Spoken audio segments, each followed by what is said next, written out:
God'll get you for that one. Maude is owned by Shout Factory. God'll Get You for That, Walter is produced for entertainment purposes only. Sponsored in part by Finley's Friendly Appliances. Hello, everybody, and welcome to another episode of God'll Get You for That, Walter. Or Mr. Williams. Or Mr. Williams in this case. In this case, yes. My name is Tomcat, and I am joined by the fabulous, the effervescent, the jovial, the talented Tony Ober. That's me, I Yes, think. that's you. I think. And that is the last bit of complimenting you will get for the entirety of this episode. This episode, we're going over The Slumlord, which was Season 1, Episode 13, and it aired on December 19th, 1972. Yes, it did. Whew. You know, I always forget just how much Norman Lear and the writers of Maude packed into every single episode in the first season. Yes, there was a lot to digest. So much to like. I feel like we need some type of digestive to get through half these episodes. So this episode deals with Walter and Maude, whom signed paperwork about the Riverview deal. Yes, which was a tenement. Yes. It was supposed to be a tax shelter. It's supposed to be a tax shelter. And there is now a picketer in front of the Finley's home saying a slumlord lives here. Right. Well, before we even get to that, let's start with the very beginning. Which is a very good place to start, so says Julie Andrews. Yes. So we're in the living room. We're in the living room, and Maude is talking to her plants. She's yelling at the plants. She's yelling at the plants. She can't talk. She can't just talk to the plants. No, never. She has to yell at the plants. She has to be aggressive and militant. Yes. And that's the only time I remember seeing plants in the living room. Yeah. Only time I mean, maybe it was just a plot device. I'm sure it was. I think it was just a plot device. I'm sure they probably all died after that episode. Oh yes. They weren't doing well for They were Maude, not doing well for Maude. As it was.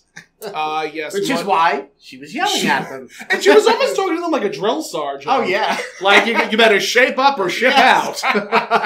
No wonder they were expiring. I mean, if Maude was yelling at me, I too would feel the same way.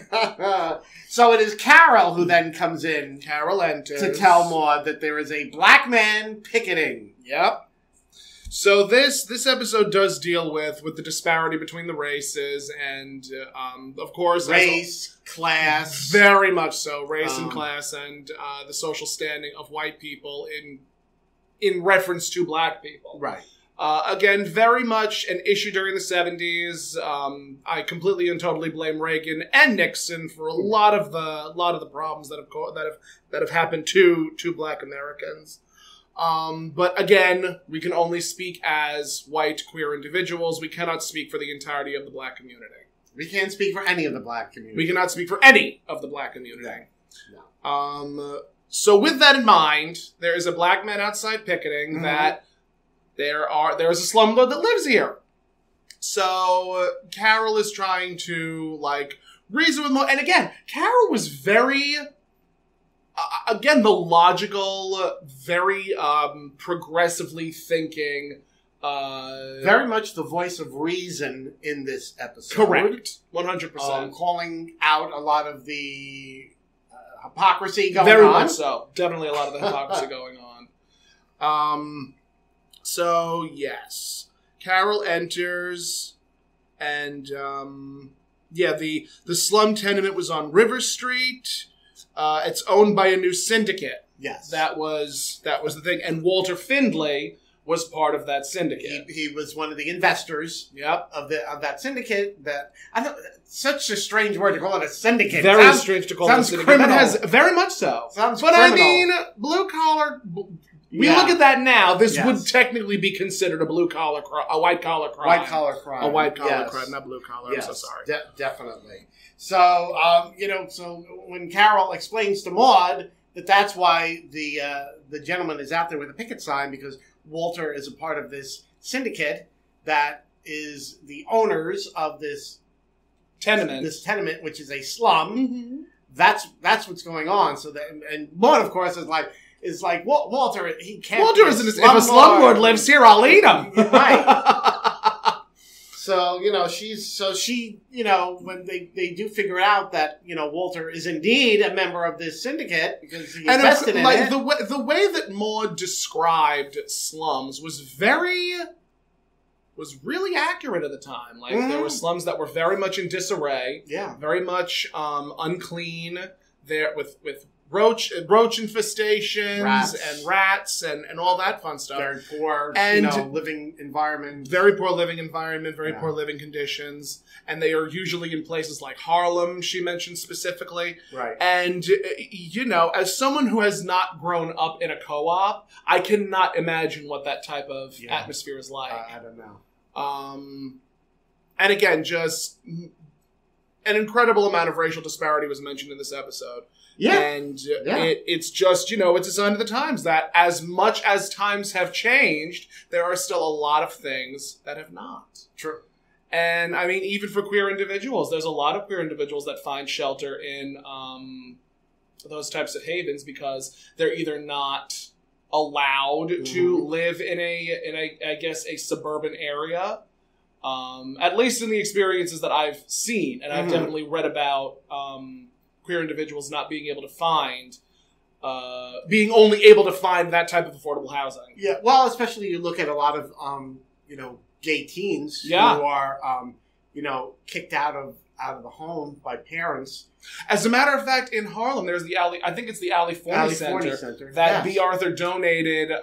There literally is something called the B. Arthur House. Yes. She donated, what was it, $300,000? Yes. And they built a building for trans youth. Yeah. For queer and trans youth. I've done a little bit of fundraising for Ali Forney. So it does affect queer and it does affect marginalized people. Yes. It does affect marginalized people. So although in this episode it does deal heavily with the black community. Yes, very much so. Yes. So Maude decides she's yelling at Walter to drop your socks, pull up your pants, your socks, zip your fly, and get down here. Get down here. Yes. And Walter does, and of course Maude in true to and she makes Carol take Philip out the back way. Scrunch. Yes. Philip didn't even I don't think he even got a single word. No words were uttered out of poor Philip's mouth. But yes, Carol took him to school in the Volkswagen, and Philip was like scrunched and putting himself away and just hiding, I suppose. But we'll get to Philip in a moment because he is mentioned again later in the episode. So the episode continues, and when Walter comes downstairs to address these issues and whatnot, Maude is just belligerent, like just. How dare you? How could you? How could you be a slumlord? How could you be a slumlord? Walter. Going on and on and on and on and on and on. And they decide to invite the picketer inside, and his name is George. Well, before we get to that, Arthur comes in and makes the really super cringy remark. Arthur was in the house for maybe 2 seconds, and in those 2 seconds, he made very off-color comments. Off-color? Wait. Racist. He made racist comments. Racist comments. He referred to the picketer as a lawn ornament. As a lawn ornament. Yeah. As a lawn ornament. Much more animated than those colored jockeys. And it only speaks Please note, anyone listening, we're only repeating what... We're only repeating the line. We are only repeating the line that is said. And, it really is something because people like Arthur are the Republicans that we see in Congress today. Yeah, exactly. Isn't that something? Oh, yeah. I think it's disgusting. Yeah, I think it's absolutely awful. It is. But that's the type of personality that Arthur is. Arthur is a very much, I think by today's standards, he would be considered a aggressive conservative Republican. He'd be a MAGA hat wearer. Oh, yeah. He'd be a MAGA hat wearer. He'd be the Mitch McConnell of his generation. Absolutely. So it's so funny that, later in his career... different strokes. That, the actor's name is Conrad Bain. Conrad Bain, yeah. Became such a, in Different Strokes was such a progressive character. You know what we call that? We call that progress. Yes. But I mean, definitely. even so, Dixie Carter, in designing women, Mhm. was very Republican. Dixie Carter? Oh, yeah. The Dixie actress. Carter, the actress. The actress. The yes. actress who played not Suzanne Sugarbaker, that was Delta Burke. Julia Sugarbaker. Julia Sugarbaker was a very aggressive conservative. Oh, really? Very Interesting. aggressive conservative. Interesting. Because there was actually a stipulation in her contract later on where if she did one of her infamous Julia Sugarbaker rants about progressivism and the forwarding of the women's movement, she would do an episode where she would sing. If she did an episode that involved her being a progressive, a Democrat, and just the iconic Julia Sugarbaker that we know and love, she would be able to do an episode where she would sing later in the series. Yeah. Can I get that in my contract?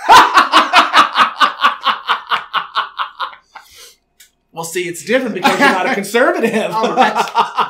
There's the loophole. Oh, darn. Oh, darn. I may sing anyway. But yeah, that was the stipulation in her contract. So it's interesting. It's interesting seeing an actor play a certain way. Yeah. When they're not that way. They're not that way. Yeah. Interesting. Acting. So Maud calls out Arthur, wanting to know where the front end of the horse was. What a beautiful line. He was the back. I mean, well, they couldn't say horse's ass. No, of course not. No. They only said that I think like once or twice in the series. Yeah.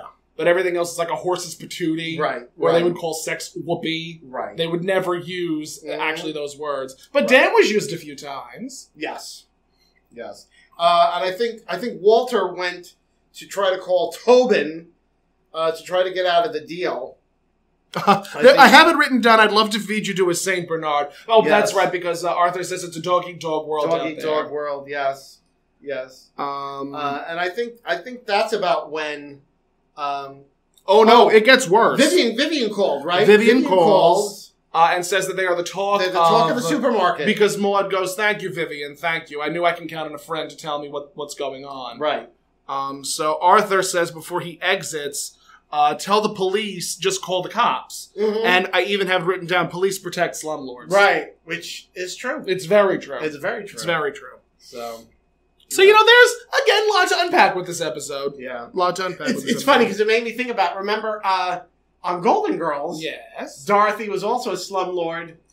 Yes, Dorothy was a slumlord in one of those episodes. Because her and Stan owned the apartment building. On the apartment complex that was left to Stan by his dead uncle. Something like that, yes. Something to that effect. And they tried to put the uncle. Yes. Dorothy's uncle, Uncle Angelo, in the apartment complex, and again, it was Rose did the expose. Rose did the expose on it, and she was what they call in the business next. Thank you for being a friend, Rose. Let me tell you, that Rose, she was always stabbing in the back, like putting always stabbing in the back. Exposing Dorothy as a slumlord, putting Blanche and Dorothy on the show as lesbians, and the real lesbians were image consultants. They didn't believe in labels. They didn't believe in labels. Oh, goodness. So the episode continues. It continues, and I think that's about when the gentleman is invited inside. Yes, Walter invites him inside. Yes, because Walter had said, he's black. I'll lift him off gently. Right. Because Maud, again, very progressive, a bit of, she always tries to be the white savior. Mm-hmm. Maud always tries to be the white savior when she really doesn't need to be. Right. So, which we saw, when she first... it's a recurring theme. Florida. When she first hired Florida, that's a recurring theme with Maud. Which I still love. When she was like, oh, call me Maud, and this is Carol, and what do we call you, Mrs. Evans? Mrs. Evans.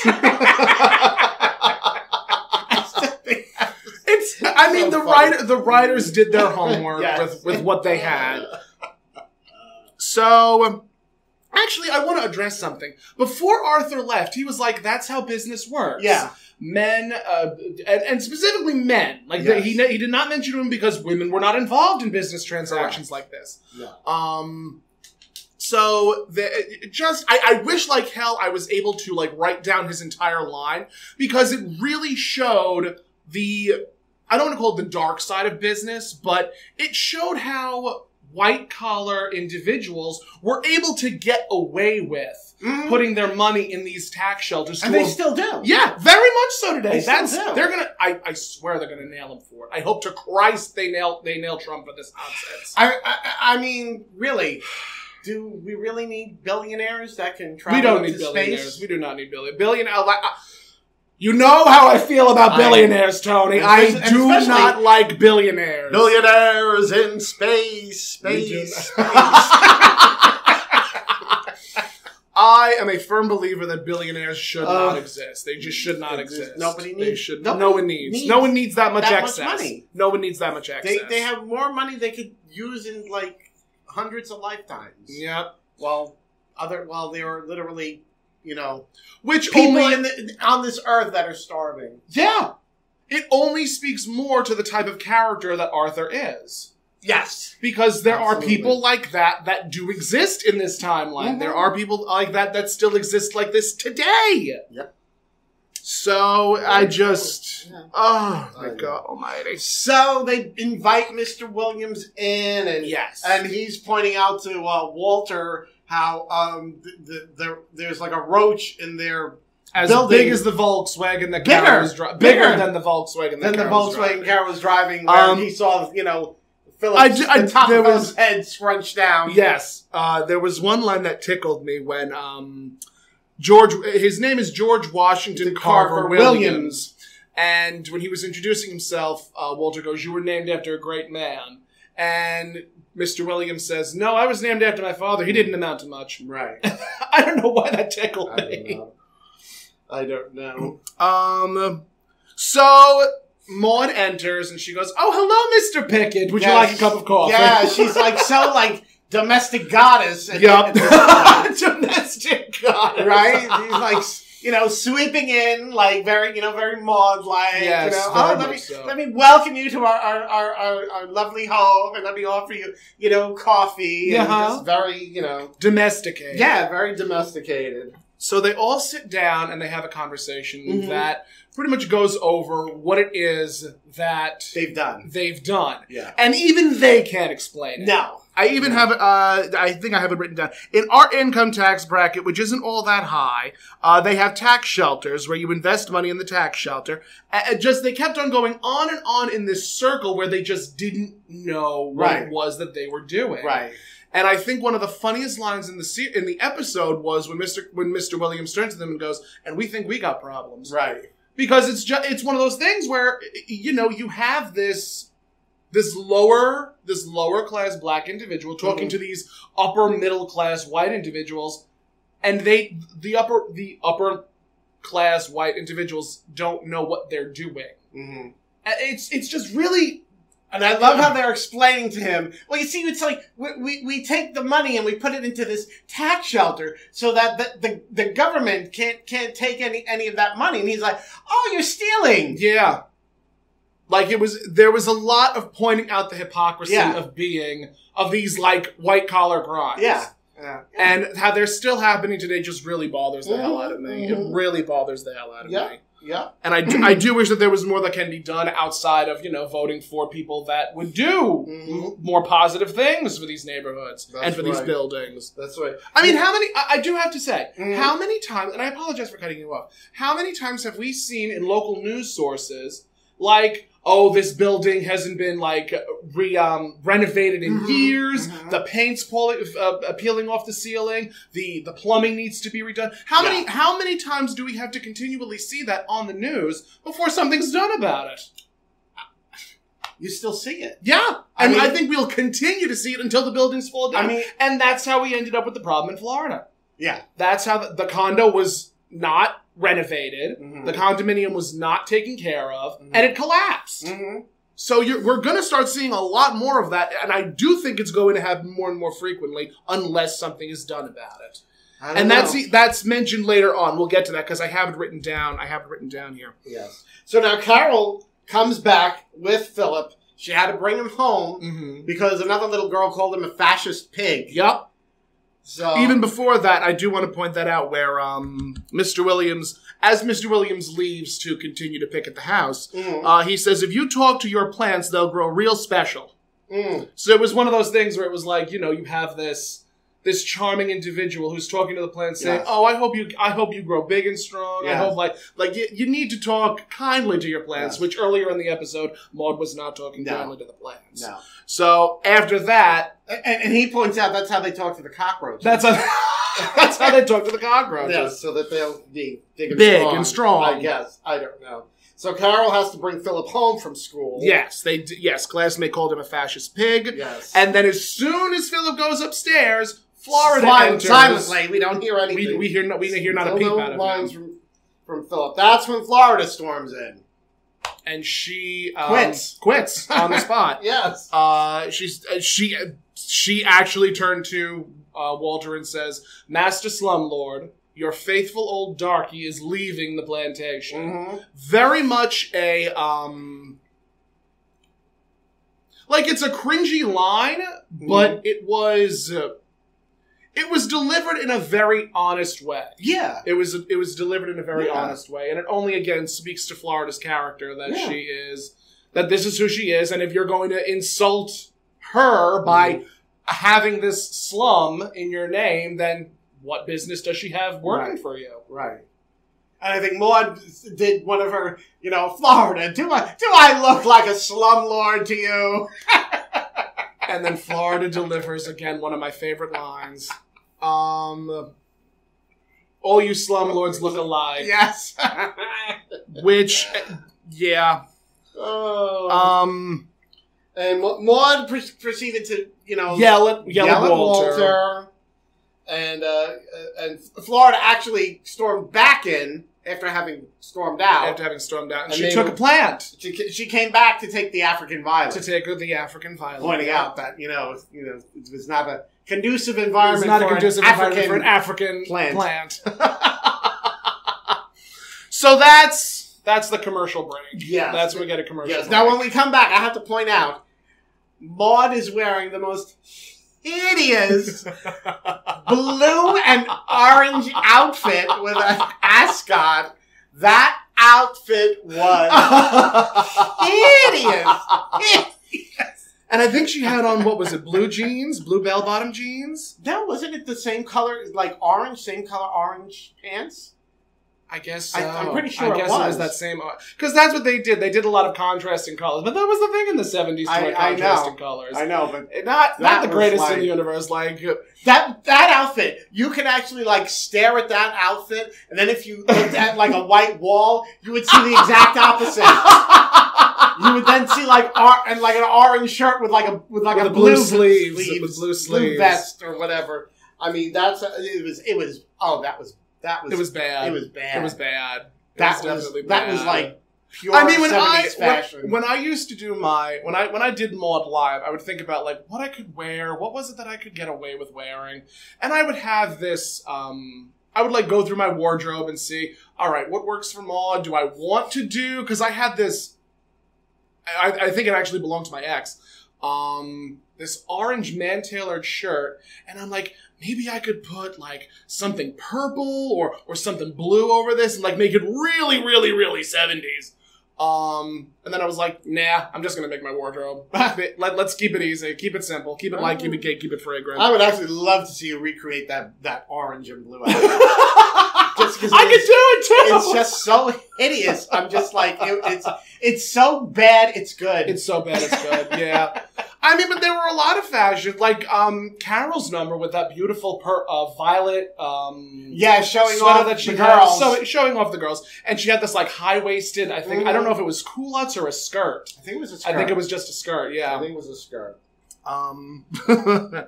Very interesting fashions. Very interesting. So Maud's on the phone with Carol Ann.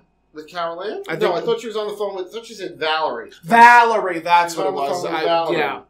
Still that long A. Yes. So she was on the phone with Valerie, who was like, "You can call me. You can call me any name. I've already heard them. I've heard every name in the book." But she hadn't heard that. She hadn't heard that one, which I can only imagine what it was during that time. Yes.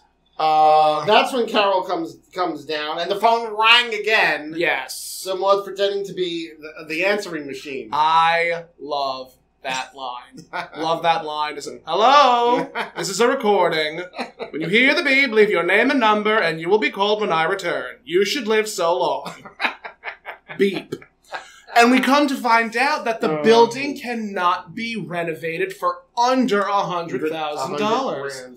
Yeah. $100,000. Yeah. And, $100,000 back then was a lot of money. I can only imagine how much money it would take to fix up those co-ops in like Queens and Brooklyn. Millions. Oh, absolutely millions. Yeah. That's why I'm like, I'm hoping that the infrastructure bill passes. Oh, I hope it passes. Yeah. So, Actually, no, that's not true. I hope the money that's in the infrastructure bill is allocated to fix up actual infrastructure. let's hope. Yeah, fingers So- crossed, man. So, Mr. Williams comes back in. Yes. He wants to use the bathroom. Yes. And that's where we were at that point. And Maud's already given him a hot lunch. Maud gave him a hot lunch, and that's when we find out that Maud is a slumlord too. that Yes. Maud signed the paperwork. As a matter of fact, she said, or was it that stack of blue papers you brought in while I was watching Marcus Welby perform a operation on a prostitute with a benign to tumor? remove a benign To tumor. remove a benign tumor. And I guess Maud was so distracted that they signed the paperwork. Right. And, I mean, even today, like, would you take time to read pages and pages and pages of contract? That's why you have lawyers. Yeah. That's what lawyers are for. Yeah. But I mean, even so, I don't think, at that time, I do not think that certain individuals would be able to afford a lawyer to go over all of that paperwork. Whether you're up, I mean, class and race have nothing to do with it. But I mean, you would want somebody to go over that paperwork. I'm sure, especially at that time, yeah. it would be No like, one- no one would care. especially, the wife was not really involved in Which- a lot of. That's also addressed in this episode. Yeah, where it was It was a normal man's world. It was a man's for world. a man to do would just be business. like, "Oh, honey, here, I need you to sign this paperwork. What's it for?" So it's just some forms that I got. Yeah. Oh, okay. And that's what it was. Yeah, That's all it was. like I remember my grandmother. When it came to voting, she would say to my grandfather, "Oh, Who are you voting who are we for? voting- Okay. who are we no?" She'd be like, "Who are we voting for?" Yeah. And he would tell her, we're voting for this one," and that's how she voted. That's how she she voted. didn't think about The vetting ramifications. the candidates. Yeah. Or she I had a know lot to what's- do. that's- She had to get her meat at one supermarket. Then she had to go to another supermarket to get the produce. And then it was a completely different other supermarket for whatever, pantry stuff. So Well, I mean, that was mentioned in an earlier. That was the ticket. Mhm. The episode, The Ticket, where Maud went Yes. to the A&P, Bo Yes. Hacks, Yes. Key Food, just go to all of these different Yes. grocery stores for different produce and products. Yes. But yeah, this was it's just so interesting how far we've come and how things really haven't changed all that much. Mhm. It's scary because I think that's honestly that's the same thing with my mother. Mhm. Like my mother won't pay attention to politics. She'll just she'll make her own. Like my mother will she'll have cognitive thought about who she's voting for, Right. but she'll still end up voting the same way my father does. Uh-huh. So, Yeah, see? It's... times have changed, but they really haven't. Yeah, the more things change, the more they Stay the same. Yeah. So. So the episode continues. We find out that Maud is, in fact, she signed the paperwork, and Right. therefore She's, Mrs. Slumlord. she's Mrs. Slumlord. Yes. And Carol, of course, her part in this is she's calling She's calling Maud out on her Maud out. hypocrisy. that, she's also a slumlord. Yeah. So. And, when Walter said, how does it feel to have your own words thrown in your face? Mm. Like, Maud was very honest. She says, at least it came from Carol because Carol is standing to her principles, and I should too. Right. Because if it were up to Maud, she also would be throwing Walter out with the picketer, Right. with Mr. Right. Williams. So Walter's been trying to find someone Someone to buy. buy him out. It's also important to remember that Mike Tobin was the name used for Yes. the person who was trying to get the Riverview deal Yes. off the ground. Yes. It Um, was all his scheme. all his scheme, all his doing. Mm-hmm. We never see. We never see or He's hear from only Mike. mentioned. I mean, he's only mentioned, and I think Do we have a name of the buyer who eventually bought them out? No? No. Okay, No, I then don't think, no. we're not going to address that. No. We'll address that when it comes to us. Yes. But the thing is, Walter, he's only offering like 60 cents on the dollar. 67 cents on the dollar, So- so he'd be out $3,200. $3,200. $3,200. $3,200. Which is, not a small amount of money. Not at that time. And at that time, it was at that definitely time, a large it was amount of money. a Yeah. large, It was a very large sum of amount. money. I mean, I can remember my parents, they bought their home around that time, Yeah. and their home was, I think, $18,000. There's actually a couple of posts I've seen on Facebook where people will say, "Oh, years ago I bought this house for $17,000, Mhm. and now it's worth over $1 million." Right. And it's so fascinating to see how much inflation has affected our overall economy. Yeah. And it's terrifying.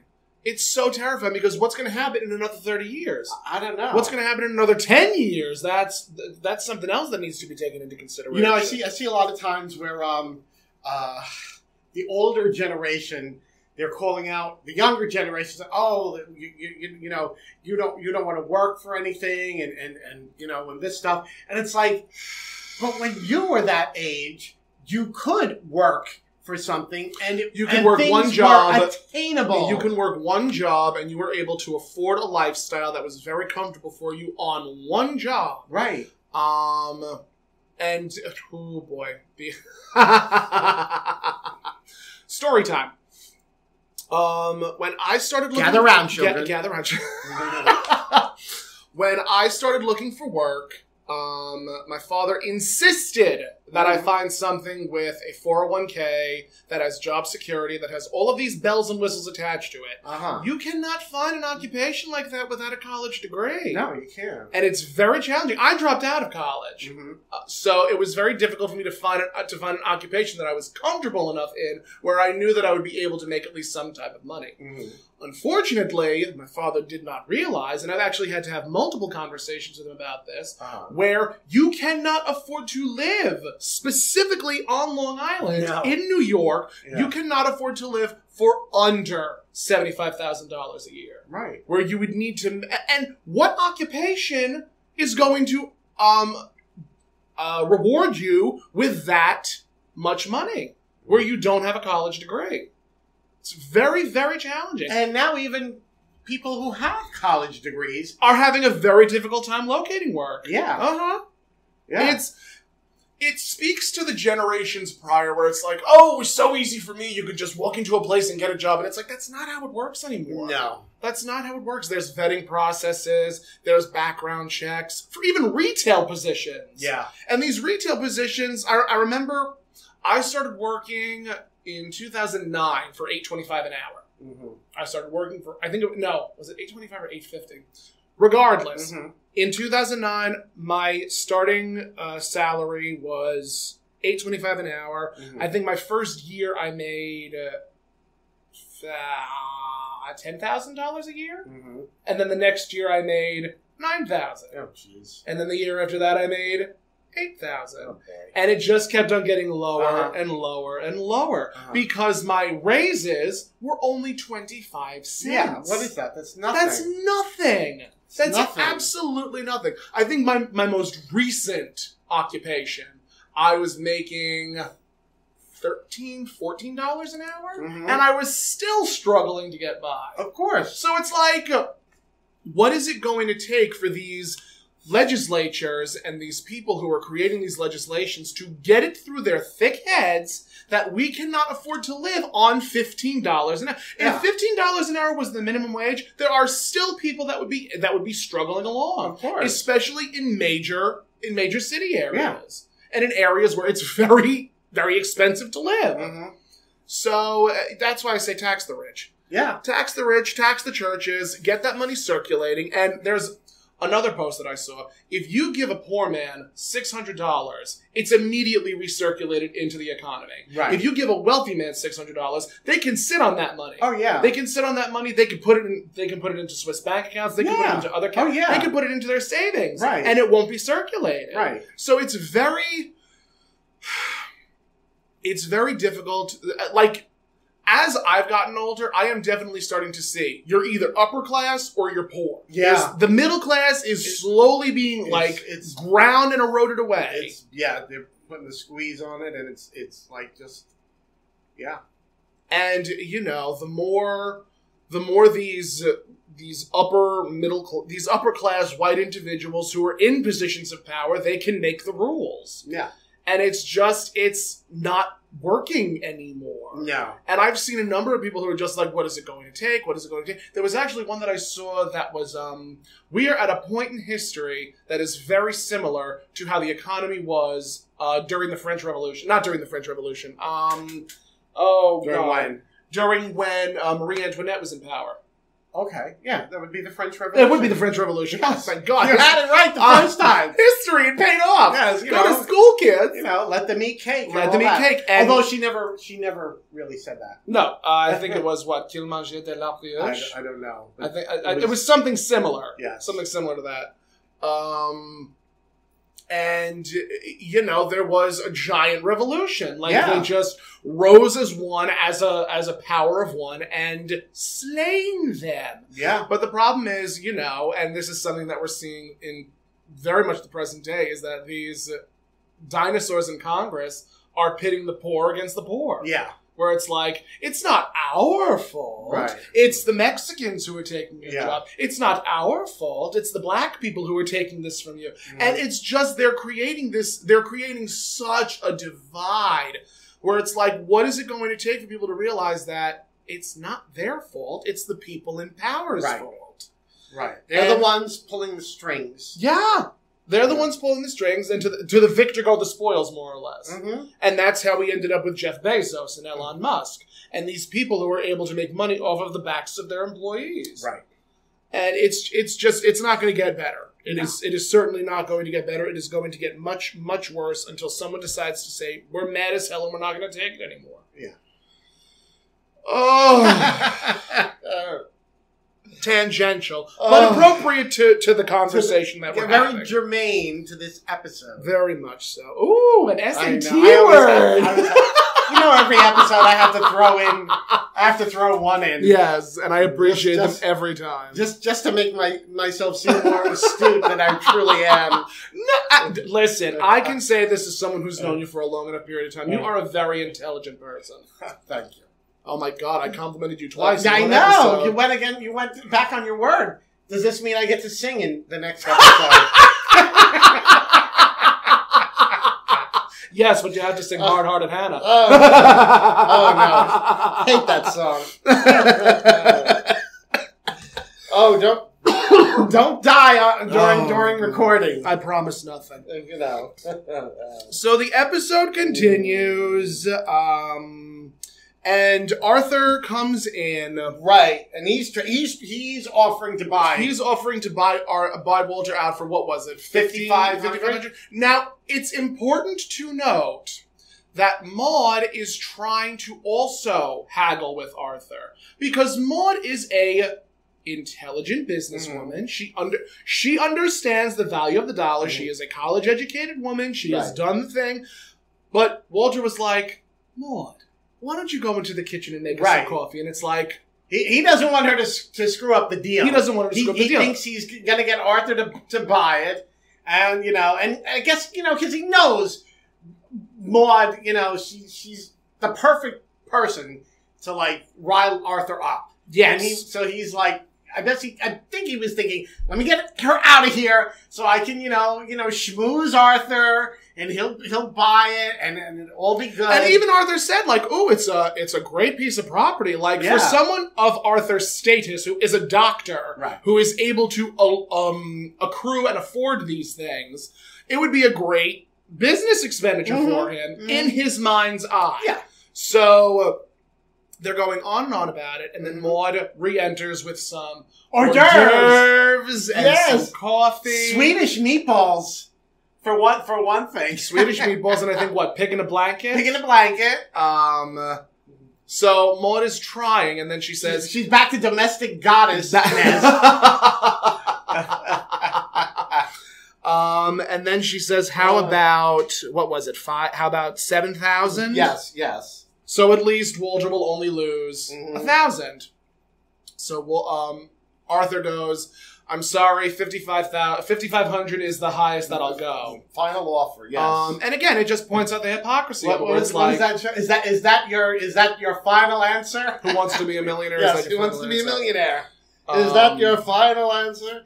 And Carol is still calling them out. Yeah, Carol's still calling about Actually, earlier, before Arthur comes in, Mr. Williams is in, and they're having a back and forth where, now Maud is not propositioning, but giving Walter an ultimatum where you're either going to sell, because we missed a lot.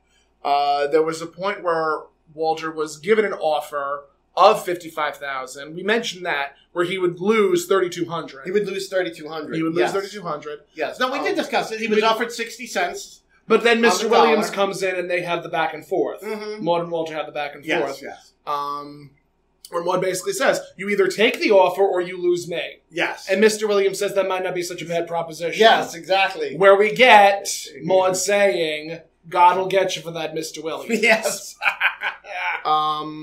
So Mr. Williams, I think, is taken to the bathroom. I think Carol takes him to the bathroom. Yes. And then Arthur comes in. Yes. And then they do their whole shtick. Where Arthur says, I will give you, I think it was 5,500. The numerics, we can mess them up a little bit. But I mean, even so, like, this is pennies compared to today's economy. Oh, yeah. Pennies compared to today's economy. Yeah. So, at, whatever it was, $7 grand. 7,000 was what Maud had asked Arthur to pay, and Arthur said, "No, I won't do anything less. I won't do anything more than 55." Right. So Maud calls him out and says, "Well, if it was a good deal at 8, why? What's the big deal? Like, what's $1,000? What's $1,000? What's 1,000? To me, $1,000 is still a lot of money. Yeah, absolutely. So Maud ends up, like, relenting and saying, I'll make up the $2,500 loss. Right. Because she'll do, because Walter asks, like, where are you getting $2,500 from? Yeah. And Maud goes, day old bread, household accounts, cheating at Keno. And in all the years of their marriage, she's managed to save $40. $40. I think that was a joke, though. I think that was definitely her joking. I don't know. I'm not so sure. To me, it's like the way that you delivered it. Fine, Walter. In the whole of our marriage, I have only been able to save $40. Right. Like, I do think that was very tongue-in-cheek because I am positive Maud was able to save more than that. Yes, but she don't want. I'm sure she wouldn't want Walter to know how much. Walter how much she saved. Absolutely not. So after it's decided that Arthur's going to be the buyer, they get a phone call. And they never agreed to. Oh no, that's right. They didn't agree to it. There was no agreement. It was just a lot of back and forth until the buyer called. Yes, I think. Well, I believe it was Mr. Tobin. Yes, Tobin called to tell Walter that he found a buyer willing to pay $7,000. So Walter would only be out $1,000. And Maud says, "Oh, I'll make it up to you. Oh, I'll make it up." Like basically, they're going to have the time of their life tonight. Yes. And it's always nice that sex becomes the bartering chip. Yes. Well, nature's credit card. I never leave home without it. How do you think I pay for all my wigs? Oh my God, you're killing me twice this episode. Oh my God. So. Oh my goodness. That's what's determinable. So they bring in Mr. Williams comes back in to tell him the good news that they sold their part of the they're no longer slumlords. No longer slumlords. Of course, nobody thinks to bring up this place is still a slum. It's still a slum. It's still a slum. And just because Walter and Maud are selling their share and they're not involved with it, it doesn't change the fact. Well, that was another thing that Arthur brought up. Oh, well, I'm going to have to pay for moving expenses. Mm-hmm. And Maud goes, what moving expenses? Oh, well, if that picket, if you sign it over to me, that picket's going to move to my place. Right. And it infuriated Maud. Yeah. Which, I mean, it would also infuriate anybody. Yeah. With half a brain. But Arthur had a valid point. Arthur did have a valid point. He was, buying into the slum, and he knew it was a slum, and knew that this gentleman could still picket his house for being a slumlord. Arthur's a dick. Oh well, yeah. Just recurring theme. Arthur's a dick. Arthur was a dick. So the deal is signed over. After the phone call, everything's right as rain. Mm-hmm. They bring in Mr. Williams and they tell him the good news. Right. And he's happy, but at the same time, like, I don't understand how one would be happy if just because one person isn't like that. I'm trying to think of what that would be called. Like, what SAT word can you pull to like? Why Mr. Williams would be happy? It was just a strange situation. It's like, because it didn't change. It didn't change his situation. Not at all. It didn't change his situation at all. It's like this. The slumlord ownership is just being reallocated. The buck was just being passed. Yeah, the buck was just being passed. Nobody, really, there should have been something of like, well, we're getting out of this, but we're gonna take some steps. Maybe we'll call we'll contact an advocacy group. We'll make it an advocacy agency. Or we'll publicize that this place needs to be brought up to code or something. I don't know. It depends on how far you want to suspend your disbelief. Right. Because you can, on the one hand, you can say Maud would file a claim with whomever is in charge of the the previous episode, she was willing to go to jail for the kid who was caught with marijuana. Marijuana, but here now with the tenement that's the slum, she's just like, oh, just get us out of the deal. So, and there's no thought to we've fix got the situation that this person is in. Why isn't she organizing a demonstration? Calling out the calling out the organization that bought the tenement, right, and that is keeping it as a slum. So, and even so, you still have to take into consideration the building is not going to be fixed for under $100,000, right. And these people that own the property are not going to fix it. They're not going to fix it up, not unless it falls down. Right. And then the episode is very interesting because it does point out the hypocrisy of these individuals who are like, and again, it only speaks to the show itself, that you would have this aggressive militant, pro-black, just this progressively thinking woman, right? Unable to do more than what the writers allowed her to do, right? So it just to me, it's sort of like it ends on like a strange note. It ends on a very bizarre note. Yeah, ends on a very bizarre note. There's no resolve for Mr. Williams. No, there's only resolve for Florida and Maud and Walter and Carol. Yeah. There's only resolve for them. There's no resolve for Mr. Williams because he still has to go back to a rat-infested, roach-encrusted home. To a slum tenement.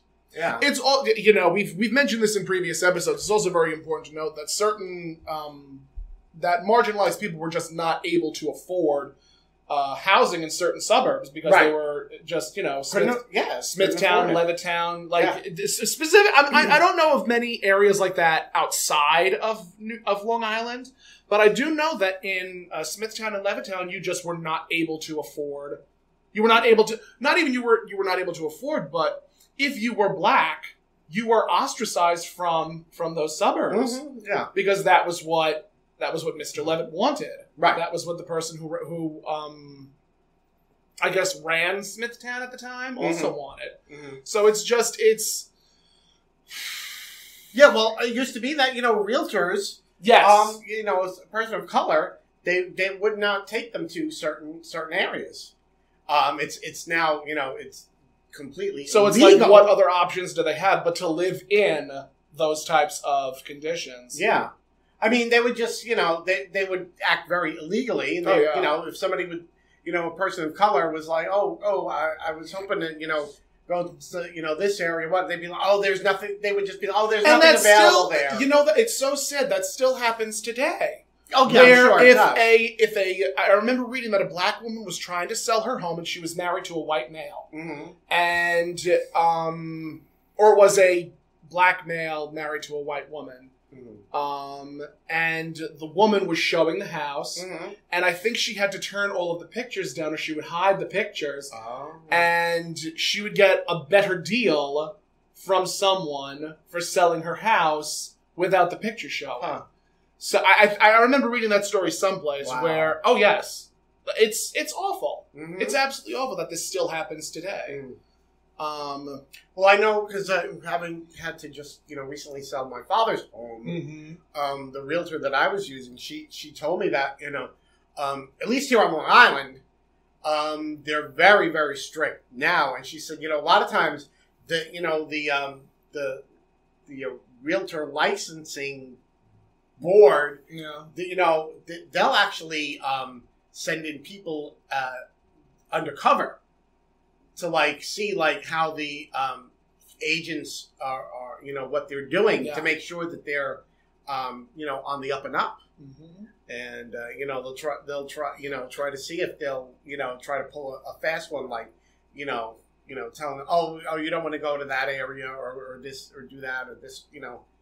Sway them. Try and sway them. Yeah, you know, because they're, you know, at least as far as, you know, here in New York, it's non-discriminatory. That's the law. In certain areas, I would venture to say that there are still some people that are like, it's the same thing. Of course, that's why the agency has to send people in. Yeah, that's why the agency has to send people undercover to catch them. Yeah. And, you know, so. Yeah. It's just unfortunate that it still happens. Like, 50 years later, it's still happening. 50 years later, the market is still very much a white-run organization. Oh, yeah. It really does break my heart. And I do wish that there was more that can be done to, you know, change that. Yeah. So Maud makes, trying to, like, alleviate the situation, she makes Walter... Give him $60. Give Mr. Williams $60. Yeah. And then at that point, I think... Florida enters. Yes. And, you know, Maud tells Florida the good news. Like, we sold the Riverview deal. We're no longer slumlords. Because Florida came back and she was like, I had to pick up my my radio and my television set. Yes. And in doing that, Maud told her the good news. And then Walter ended up... I forget what happened between what Walter said and when they all agreed that like, everything was fine. I think even Maud was apologetic. Like, I wish that there was more that could be done. Yes. Yeah. She was. And I think Carol said, well, what's $60 going to do for him? Right. Like, that's not going to help his situation. Right. Which she was right. Which she was very right about. But Walter had said, why don't you run up the money in a crap game or something? Yeah. And that was just, Walter, shut up. Yeah. Just, why are you opening your mouth? Yeah. And because, you know, it was a very prejudiced comment. Yeah. It was a very prejudiced comment to make. And Maud was like beside herself, like, how could you say something like that that to this person? And then Mr. Williams says, I'm going to put it towards a worthy cause. And the writers knew what they were doing, just again, very tongue-in-cheek, but of the time. Yeah. And when he said, I'll put the money towards worthy cause, Florida says, worthy cause is up 10-1. Yeah. So he's going to put the $60. And she gives him money to put down puts $5 on the nose for me. Yeah. But I mean, you know, we have off-track betting here. It's just gambling. So the money's still being run up towards something illegal. Mm-hmm. It's just, I guess. No, it's legal here. Yes, of course, it's legal here. Which always amused me that so many people were against casinos on Long Island. Mm-hmm. Like, you know, I've seen so many signs where like, no casino, don't put a casino, don't put a casino here. Right. But the building's making a lot of money. Yeah. Building's making a lot of... That building is making a killing. Yeah. And just... I don't know. I think they worry about the ancillary things when it comes to gambling. Yeah. Like, because they always involves alcohol and which, people worry about drugs and prostitution and, there's a lot of ancillary issues that go along with gambling. With gambling. I mean, you can look at, like in Vegas, and, but Sodom and Gomorrah. That's what happens in Vegas. Yeah. It's Sodom and Gomorrah. but it goes along. It goes along with it. Although since we've had like the casino here on Long Island, there's been a couple of holdups. Have there been? Not holdups in the building, but holdups outside the building. Like someone's been mugged outside the building. Yeah. See, and I think that's only happened like maybe twice, maybe 3 times since its inception. Although in this current climate, it's like those kinds of things are rampant everywhere. Yes, they are. Yes, they are. Because people, I think, are at their wits' ends. Oh, could blame them. Yes. So that's where the episode ends. No. I mean, that's where the episode ends. Then there's the epilogue. Then we have an epilogue. The epilogue with Walter is talking. Walter is talking glowingly and lovingly to the plants. So sweetly because he got laid. Him and Maud had their fun that evening. After the loving, I'm still in love with you. Thank you. So I had to get some singing in. I mean, hey, it's only fair when I sing my Engelbert Humperdinck. That's who sang that. I know. A fun fact: my grandmother's favorite singer of all time, Engelbert Humperdinck. Engelbert Humperdinck. She said he can put his shoes under my bed any time.